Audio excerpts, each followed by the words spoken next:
Hello, welcome to Spaciblō. My guest today is Crystal Beasley. She's the host of Embodied Reality, which is a series of videos in which she explores the relationship between our bodies and immersive technologies like virtual reality. Crystal, welcome. Thank you. I'm extremely excited to have my internal voices externalized as a dinosaur avatar. So for everybody that was involved in helping me realize my dreams, thank you. Which leads us into talking about your series, Embodied Reality. I wanted to ask you, it's a provocative name, but it could go a little, many different directions. Sure. So how did you land there, and what does it mean? I chose to call it Embodied Reality because I don't really know what the name of this thing is going to be. If it's virtual reality, augmented reality, mixed reality, something else entirely. We've always named these things based on whatever's new about the technology, but that's not necessarily the thing that sticks around. So when movies came along, they were not initially called movies. They were called talkies when sound came along, or motion pictures, and I don't care what we call it. But what I do care about is the embodiment piece, which answers the question of how we will use our entire body to interact with immersive technology, whatever that ends up being, because I'm pretty sure the tidal wave is taking us in the direction of interacting using our voice and our whole body movements and our heartbeat and our brain waves and lots of other signals that are much richer than what we currently can use with a QWERTY keyboard or thumb controls on, like a game console controller. It's true. It does seem like we're heading towards that direction, and the sensor, the Internet of Things and the sensors that are being put in all of our clothing and around us seem like they'll play a part in it. If we get to there, if we get to an embodied reality, what's important about it? Why is having the embodiment such an important piece of it to you? It's very personal for me. I've been interested in embodiment since I was about 15, but I certainly didn't call it that or know that was, the thread that was going to connect all of this work. What's important to me is having the most human experiences possible, the most deeply felt and the biggest peaks, and having those peak experiences teaches us a lot about who we are and what works for us, what works for our brain, what works for our body, and the way that you typically get to a peak experiences, they are through your body. They are felt through the senses. They are in the movements that you make. And they come in a whole bunch of different flavors. And when I started looking at what they all had in common, the body was the big common element that they all have. And then when VR and AR and all this started happening, I realized that my entire career as an experience designer could now start to be about interacting with VR and AR with your body, not just with a layer of abstraction where you click on things and you type things. And that is when I went, okay, I'm in. Let's do this. I think there's definitely a lot of people that are pushing at the edges of it and showing us sort of the way forward.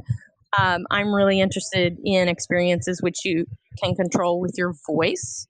Life of Us is a 2-player where your voice is modulated as you go through different stages of evolution, starting with a single-celled organism. And when you make a noise, whatever it is, whether it's speech or humming or singing or any noise that you could make, it gets modulated to sound like you're underwater.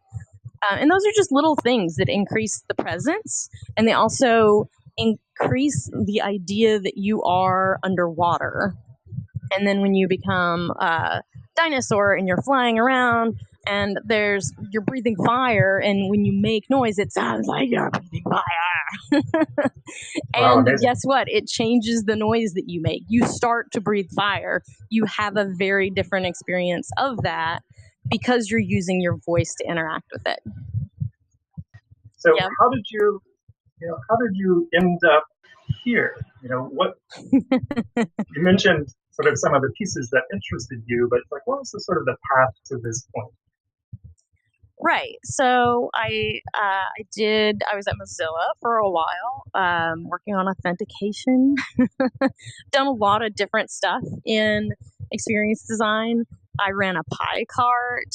My company that I started, QCut, was machine learning, making sizes for genes in 400 sizes, which was actually 400,000 sizes because that's how math works, but we couldn't say that because customers would expect something that wasn't actually true about how many body types we could fit. So again, it's about experience and making tangible things. Most experience designers don't make tangible things, and I've always wanted to connect the digital with atoms. And virtual reality for me felt like an amazing opportunity to start doing that because we are making things much more tangible. I can't do this today, but you can imagine that when I ran my claw across this countertop that it would make a noise and I would really feel like I was actually doing it. I would have that tangible sense of it. You can take the sound of your hands rubbing together and modify the audio, pipe it back into the player's ears, and if you pitch shift it, it makes their hands feel drier or more moist, which is amazing to me. Oh, that would be so amazing. You can make somebody in a snowball experience feel like they're touching snowballs. Well, this sounds like the kinds of things that a research and development group would want to study. And I know you mentioned in an earlier conversation off camera that you actually were interested in putting together an R&D lab. Could you go ahead and talk about what your plans are and what you'd like to study with that group?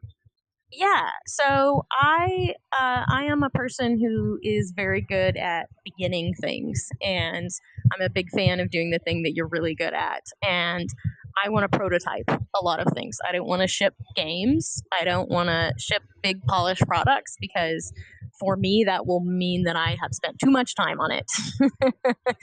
So what I do want to do, however, is make a whole bunch of prototypes that test out things like what I was just talking about with the auditory processing that makes it feel like you are actually touching a snowball just by changing the sound. So that would be an example of a prototype that I would make.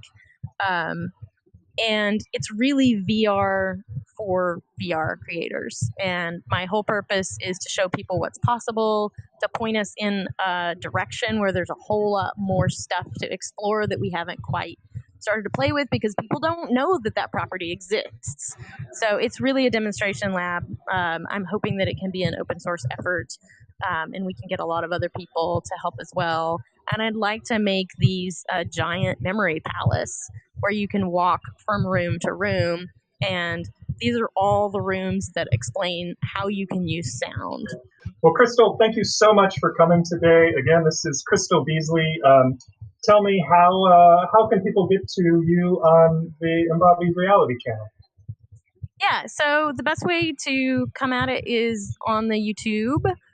We also just launched a podcast as well for those of you who prefer that format. And there's a Facebook group where we announce the events that we do and generally chat about, whatever is interesting on that particular day. So lots of ways to find me. Great. Well, thank you so much. Thank you for being on the show. And thank you for having me. Great. So I think that's all for today. And thanks, everyone.